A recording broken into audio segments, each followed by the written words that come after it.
So I want to do a quick little video.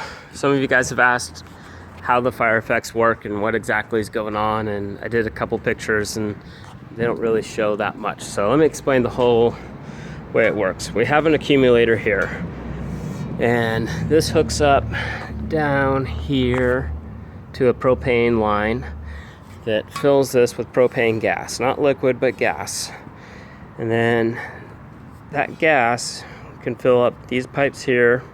There's 4 of them, and it gets stopped by this solenoid valve here. This valve is just hooked up to a 12-volt switch that we can open and close it.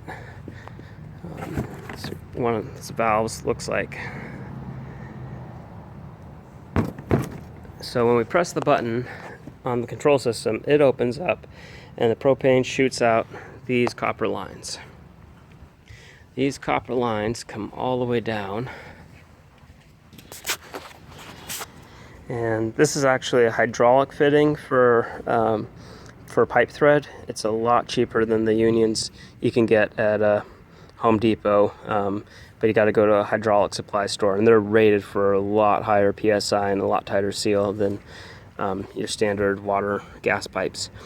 So we're going through some elbows here. Now these copper lines are not soldered because of the heat. All these copper lines are welded, and it goes into here, and this copper pipe tube continues throughout the whole entire length of this nozzle, and it's got holes drilled in it that shoot the gas towards the back, and it's a teardrop shape, so the gas hits, curves around, and comes up this nozzle here. The gas shooting out comes past this pilot light. This is a Chore Boy steel wool stuffed in this pipe, and a spider. Hi, spider.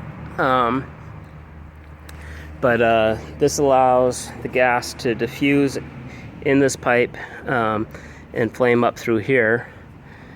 And it's fed by this 1/4-inch copper line.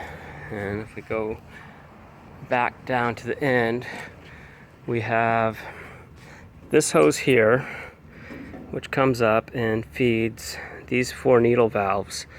So we can adjust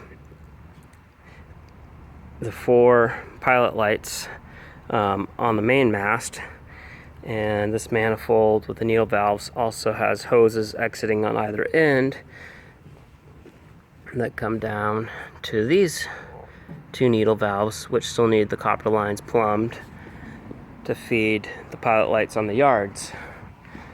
Now the yards, move this hose out of the way. The yards are attached to this screw,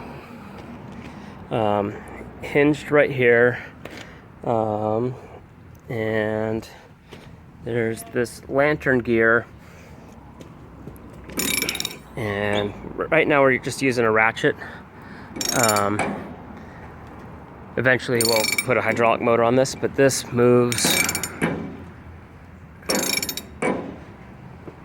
Not sure if you can see. I'll try to do it slow without shaking the camera. But that's what lowers the yards out so that they're sticking out straight, or they fold up so that we're a little bit skinnier profile while moving into the city. So that's pretty much the mast and how that's plumbed and working out. And just while I'm filming something, I'll go ahead and come inside and I'll show you guys. These are the new hydraulic motors. These guys are rated for 25,000 pounds each. The old ones were rated for 4,000 pounds, or excuse me, 8,000 pounds, and we were running it with 4,000 pounds on there, but when we added the people, we were breaking them, even though they were rated for 8,000 pounds. So these guys, much bigger. And this is one of the wheels on the mill, and counter boring it to fit those hydraulic motors in.